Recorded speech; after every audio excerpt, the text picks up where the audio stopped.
Hello dear friend, welcome back our channel. तो हम लोग 2020 इंडिया गेम सीरीज आर के प्रश्न डिस्कस कर रहे थे, जिसके 7 पार्ट अपलोड हो चुके हैं और आप उन वीडियो को चैनल पर जाकर देख सकते हैं। ये उसी का नेक्स्ट पार्ट है, जिसमें आज हम 20 प्रश्न डिस्कस करेंगे। अगर आप चैनल पर नए हैं तो चैनल को सब्सक्राइब करें तथा वीडियो को लाइक करें और ज़्यादा से ज़्यादा शेयर करें ताकि और लोगों को बेनिफिट मिल सकें। तो चलिए स्टार्ट करते हैं आज का सेशन। ऊष्मा की इकाई निम्नलिखित में से कौन नहीं है?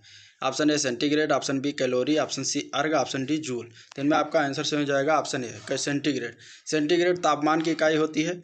ऊष्मा बाकी और जो कैलोरी है, अर्ग है और जूल है, ये ऊष्मा की इकाई है। तो इस तरीके से आंसर ए सही हो जाएगा। नेक्स्ट क्वेश्चन देखते हैं। निम्नलिखित में से कौन सही सुमेलित है? थर्मोरजिस्टर, इलेक्ट्रॉनिक थर्मामीटर, बी संधारित्र thermometer, C bipolar junction transistor दिष्टकारी, C D junction diode and आवर्धक। तो इसमें कौन सही सुमेलित बताना। तो थर्मोरजिस्टर के बारे में जानते हैं कि ये एक उपकरण होता है जो इलेक्ट्रॉनिक थर्मामीटर की भांति कार्य करता है। ये उपकरण तापमान में परिवर्तन के साथ साथ अपने प्रतिरोध को बदलता है। और संधारित्र यानी कि कैपेसिटर एक डिवाइस है जो कि चार्ज स्टोर करता है और इसका उपयोग फैन विद्युत आवेश का संचयन करने में के लिए होता है। बाईपोलर जंक्शन ट्रांजिस्टर यानी BJT वह ट्रांजिस्टर हैं जिनमें इलेक्ट्रॉन और होल दोनों आवेश संवाहक का कार्य करते हैं और जैसे इलेक्ट्रॉनिक स्विच के रूप में इसका प्रयोग किया जाता है।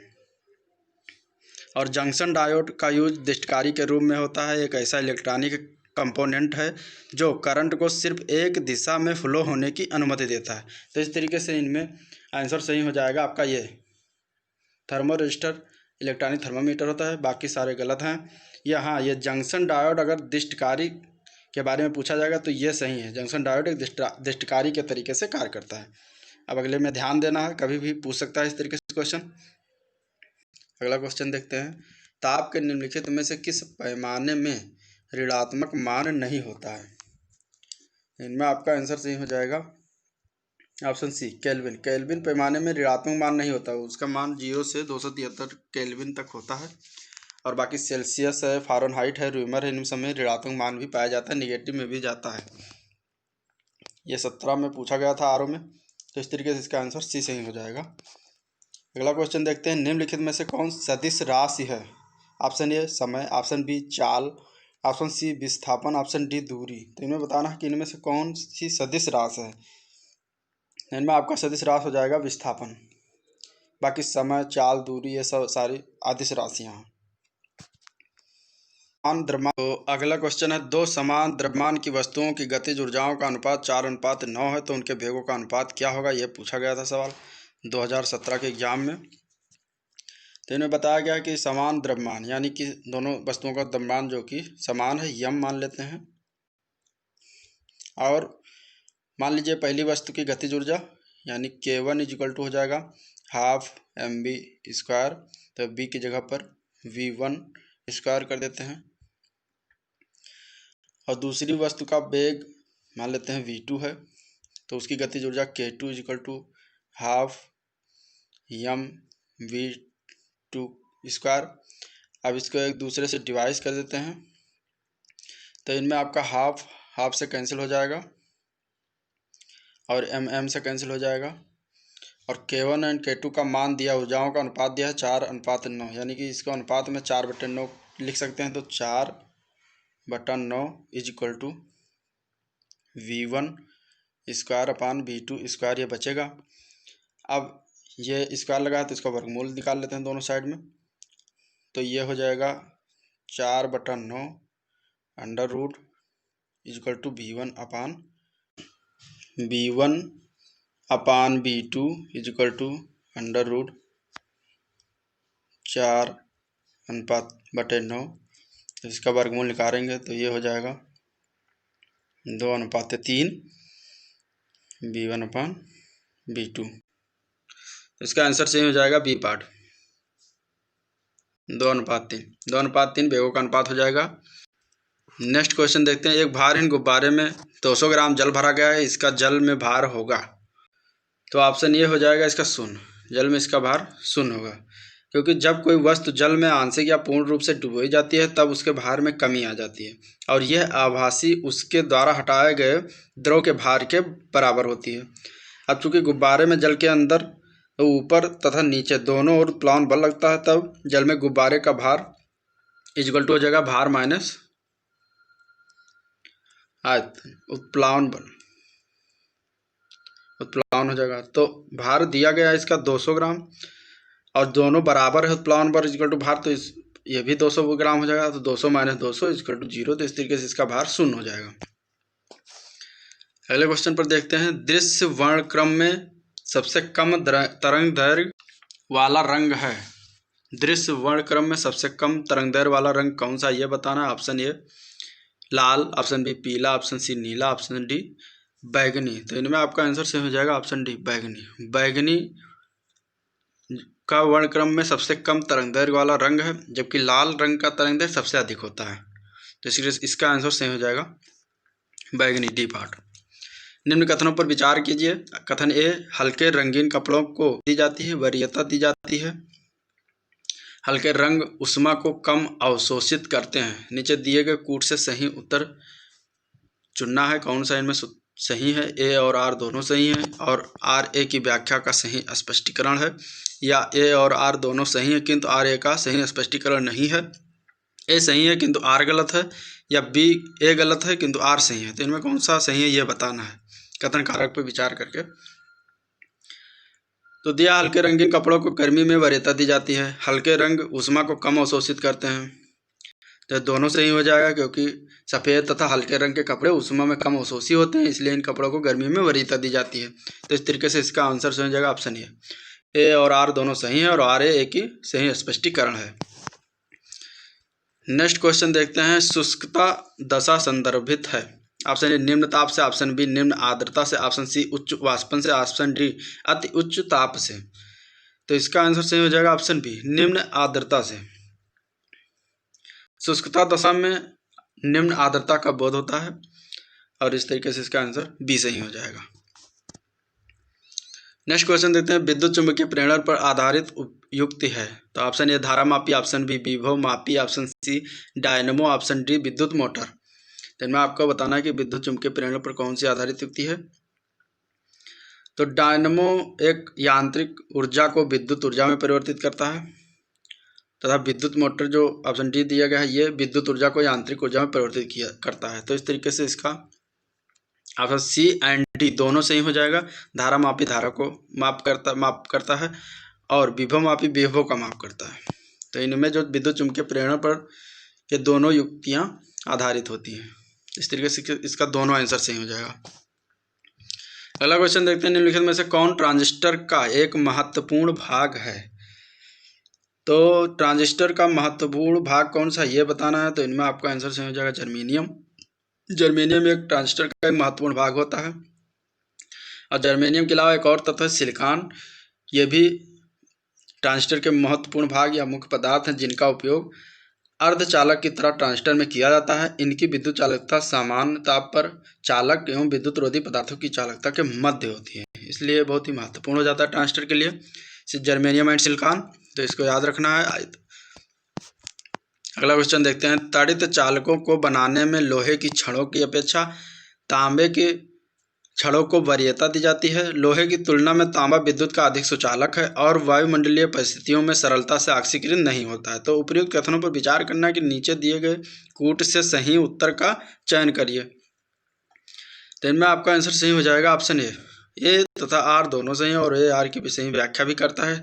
जैसे तड़ित चालक एक धातु की चालक छड़ होती है जिसमें ऊंचे भवनों को की आकाशीय विद्युत से रक्षा के लिए लगाया जाता है, और लोहे की तुलना में तांबा विद्युत का अधिक सुचालक है, इसलिए इसकी वरीयता प्रथम दी जाती है। तो इस तरीके से आंसर इसका ये सही हो जाएगा। अगला क्वेश्चन है, नाभिकीय संलयन रिएक्टरों के विषय में निम्नलिखित कथनों पर विचार कीजिए। वह भारी नाभिकों के विखंडन के सिद्धांत पर कार्य करते हैं। साधारणतः उनकी टोकमाक डिजाइन होती है। वह बहुत अधिक तापक्रम कर काम करते हैं। तो इनमें से बताना है कि कौन सही है तीनों में। तो इनमें आपका आंसर सही हो ऑप्शन सी 2 और 3 सही है। अब 2 में साधारणतः उनकी टोकमाक डिजाइन होती है। वह बहुत अधिक तापक्रम पर कार्य करते हैं। नाभिकीय संलयन रिएक्टर के विषय में वह भारी नाभिकों के विखंडन से सिद्धांत पर कार्य करते हैं, तो ये गलत है। नाभिकीय संलयन में दो हल्के नाभिक आपस में मिलकर एक भारी नाभिक का निर्माण करते हैं। तो इस तरीके से ऑप्शन ए गलत हो जाएगा। बाकी ये साधारणतः उनकी टोकमार्क डिजाइन द्वारा कार्य होती है और वह बहुत ही अधिक तापक्रम पर काम करते हैं नाभिकीय संलयन। तो इस तरीके से इसका आंसर सी सही हो जाएगा। अगला क्वेश्चन है, लाइफ-आई के संबंध में निम्नलिखित में कौन सा कथन सही नहीं है। ऑप्शन ए, लाइफ-आई का विस्तृत रूप लाइट फिडेलिटी या प्रकाश तद्रुपता है। ऑप्शन बी, भारत में लाइफ-आई का सफल परीक्षण 29 जनवरी 2018 को सूचना एवं प्रसारण मंत्रालय ने किया था।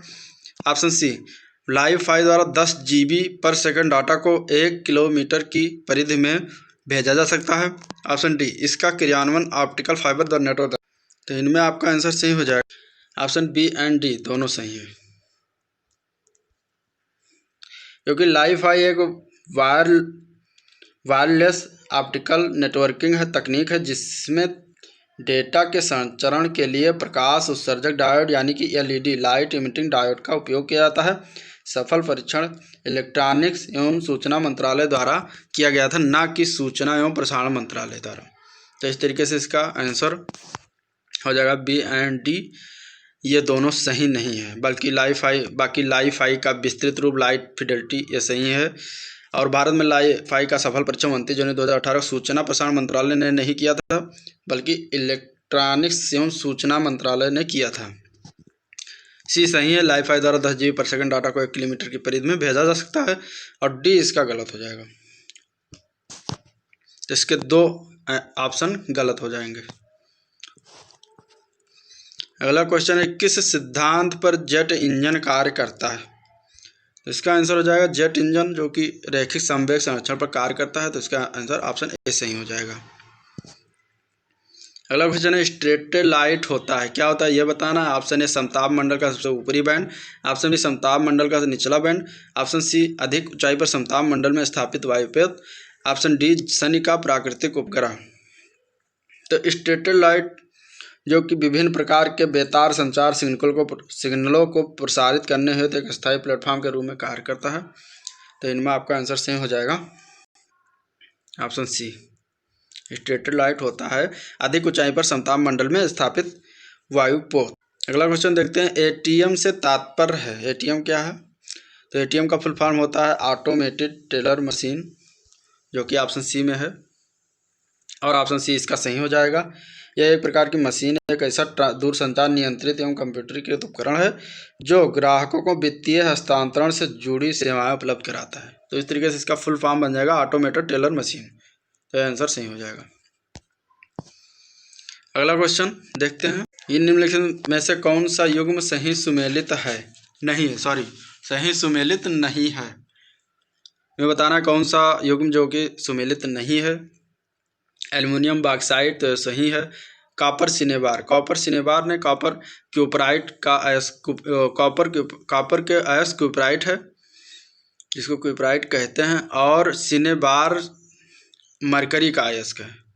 तो इस तरीके से बी पार्ट सुमेलित नहीं है, बाकी और सही सुमेलित है। जिंक कैलामाइन है, आयरन का हेमेटाइड है। तो ऑप्शन बी इसमें सही हो जाएगा। अगला क्वेश्चन देखते हैं, वायुयानों के टायरों में भरने में निम्न गैस का प्रयोग किया जाता है। वायुयान में के टायरों में कौन सा गैस भरा जाता है, ये पूछा गया है। तो वायुयान के टायरों में नाइट्रोजन गैस भरी जाती है। क्यों भरी जाती है, क्योंकि वायुयान के टायरों का दबाव तापमान बहुत उच्च होता है, जिससे वायुयान के उतरते एवं रुकते समय टायरों में विस्फोट होने की संभावना प्रबल हो जाती है। और नाइट्रोजन गैस का दबाव कम होने के कारण टायरों में विस्फोट की संभावना को कम करती है, इसलिए नाइट्रोजन गैस का उपयोग करते हैं। अगला क्वेश्चन देखते हैं, निम्नलिखित में से किस तत्व की कमी पूरा करने के लिए कीटबच्ची पौधे कीटों को पकड़ते तथा उसका भक्षण करते हैं। Option A manganese, option B nitrogen, option C magnesium, option D sulphur. तो इनमें आपका आंसर सही हो जाएगा ऑप्शन बी नाइट्रोजन। नाइट्रोजन पौधों की वृद्धि के लिए बहुत ही आवश्यक होता है। और कीटबच्ची पौधे प्राय ऐसे स्थानों पर पाए जाते हैं जहाँ की भूमि में नाइट्रोजन की कमी होती है, इसलिए कीटों को मारकर उनके शरीर से नाइट्रोजन प्राप्त करते हैं। अब कीटबच्ची पौधों के कुछ नाम है, जैसे नेफेंथीस, यूट्रिकुलेरिया, ड्रेसेरा आदि। तो इस तरीके से इसका आंसर बी सही हो जाएगा। निम्नलिखित में से किस लवण को प्रतिदिन खाद्य नमक के रूप में उपयोग नहीं करना चाहिए? तो इन्हें बताना कि कौन सा है जो कि उपयोग नहीं करना चाहिए। ऑप्शन ए आयोडीन युक्त नमक, तो करना चाहिए। बी समुद्री नमक, ये इसके बारे में देखते हैं। सी सेंधा नमक एंड डी संसाधित साधारण नमक। तो इनमें आपका आंसर जो कि चारों लगभग खाद्य नमक के रूप में प्रयोग किया जाता है। और अब ये सभी लवण आयोडीन युक्त भी हो सकते हैं। यदि प्रश्न में अंग्रेजी ट्रांसलेशन पर विचार किया जाए तो समुद्री नमक को खाने की मेज पर रखे जाने वाले नमक के रूप में प्रयोग किया जाना इसलिए असुविधाजनक हो सकता है क्योंकि इसके दाने कड़े होते हैं और अपेक्षाकृत नमी अधिक होती है। इस आधार पर विकल्प बी आपका गलत हो सकता है, सही हो सकता है। हालांकि इसको ऑप्शन बी ही माना गया था इसमें आंसर। तो अगला क्वेश्चन देखते हैं। फोटोग्राफी में स्थिर करने के रूप में प्रयुक्त होने वाला रासायनिक पदार्थ है। तो ये बताना है आपको। Option A sodium thiosulphate, option B borax, option C sodium tetrathionate, option D ammonium molybdate. इन्हें बताना कि फोटोग्राफी में स्थिर करने के रूप में प्रयुक्त होने वाला रासायनिक पदार्थ कौन सा है। तो इनमें हो जाएगा ऑप्शन बी बोरेक्स। बोरेक्स का प्रयोग फोटोग्राफी में स्थिर करने के रूप में प्रयुक्त होने वाला रासायनिक पदार्थ होता है। बोरेक्स का प्रयोग फोटोग्राफी में निगेटिव और पॉजिटिव का स्थायीकरण रूप में होता है और इसका उपयोग चांदी और सोने के निष्कर्षण में भी किया जाता है। तो इसके से ऑप्शन इसका बी सही हो जाएगा। तो ये रहा आज का ओवरऑल सेशन और हम नेक्स्ट पार्ट जल्द ही लेकर आएंगे। तब तक के लिए नमस्कार।